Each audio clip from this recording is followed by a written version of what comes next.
Hello friends, welcome to Vijay arts and blogs. ఎలా ఉన్నారు? బాగున్నారా? నేను కూడా బాగున్నానండి. ఓకే, ఈరోజు మన స్పెషల్ వచ్చేసి నాటుకోడి పులుసు, పక్కా రాయలసీమ స్టైల్లో. కాకపోతే నేను చేయట్లే, మా అత్తయ్య గారి దగ్గరుండి చేస్తున్నారు.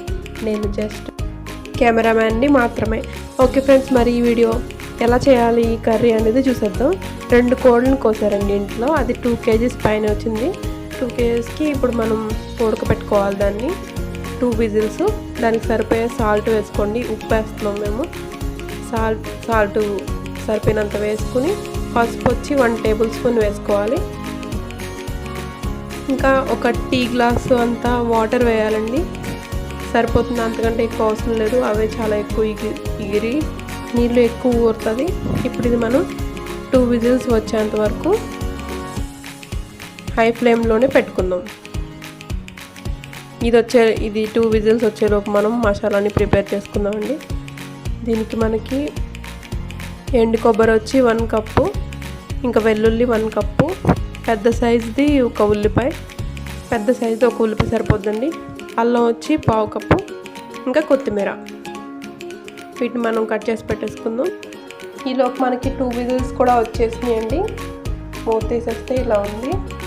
ఇప్పుడు మనకి దీంట్లో వాటర్ ఉంటుంది.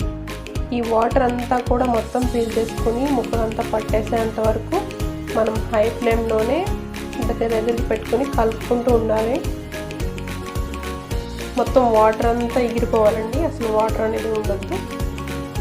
సో ఇప్పుడు ఏంటంటే రెడ్ చిల్లీ అయిపోయిందండి మా ఇంట్లో. సో ఎండుమిర్చి పట్టేసాము. అది బాగా మిక్సీ అవ్వలేదు, మెత్తగా అవ్వలేదు. కాబట్టి మసాలాలో కలిపేద్దామని అనుకున్నాం.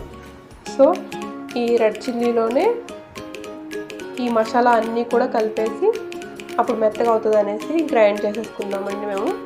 మీరు కాకపోతే సపరేట్గా వేసుకోవాలంటే సపరేట్గా వేసుకోవచ్చు. కారం వచ్చి 5 టేబుల్ స్పూన్ పడుతుందండి, ఎందుకంటే ఇది చికెన్ ఎక్కువ ఉంది కాబట్టి మనకి.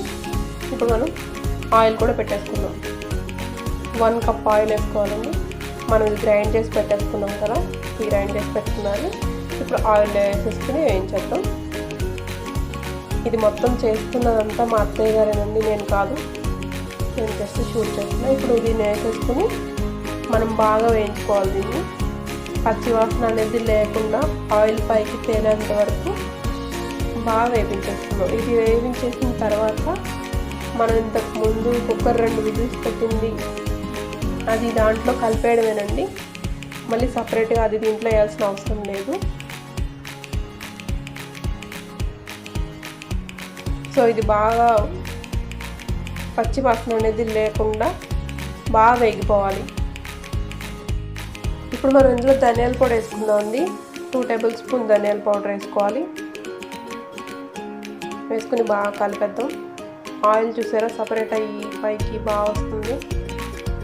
సో ఇప్పుడు మనం దీన్ని మార్చేద్దాం. మనం చికెన్ పెట్టుకున్నాం కదా, ఇప్పుడు ఇంతకుముందు ఫ్రై చేసుకున్నది బాగా అయిపోయిందండి. అది దీంట్లో కలిపేయడమే. ఇప్పుడు ఇదంతా వేసిన తర్వాత మొత్తం అంతా మంచిగా బాగా కలుపుకుందాం. మొత్తం కలిసిన తర్వాత ఇప్పుడు వాటర్ వేసుకోవాలండి. మేము 1 గిన్నెతో వేసాం, అది కరెక్ట్గా చెప్పాలంటే 1/2 లీటర్ వాటరు.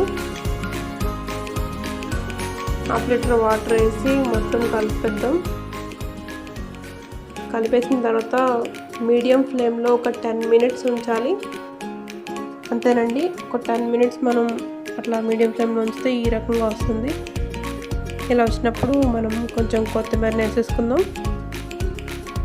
అంతే, నాటుకోడి పులుసు రెడీ. చూసారు కదా ఎంత బాగుందో.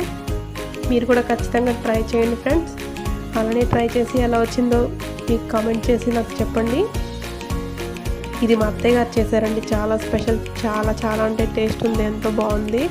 కాకపోతే మేము ఇందులో స్పైసెస్ ఏమీ వేయలేదు, పెద్దవాళ్ళు ఉన్నారనేసి గ్యాస్ ట్రబుల్ వస్తుందని.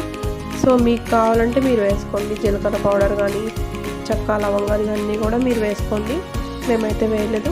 అవి వేయకుండా కూడా చాలా అంటే చాలా టేస్టీగా ఉంది.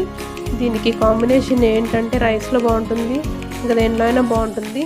కాకపోతే రాయలసీమ స్టైల్లో చెప్పాలంటే అలసంద వడలండి, అవి కూడా చేసాం. కాకపోతే లెంగ్త్ ఎక్కువ అవుతుందని చూపించలేదు నేను మీకు. దానికి నేను వీడియో చేసి దాని తర్వాత ఈ లింక్ కూడా ఇందులో పెడతానండి నేను. అది కూడా వీడియో తీసాము. ఓకే ఫ్రెండ్స్, మరి మీకు వీడియో నచ్చిందని అనుకుంటున్నాను. ఖచ్చితంగా లైక్ చేయండి, కమెంట్ చేయండి, అలానే షేర్ చేయండి. సబ్స్క్రైబ్ చేయడం అస్సలు మర్చిపోద్దు friends. Thank you so much for watching. మళ్ళీ నెక్స్ట్ వీడియోలో కలుసుకుందాం. మరి అప్పటి వరకు సెలవు. Keep smiling. బాయ్.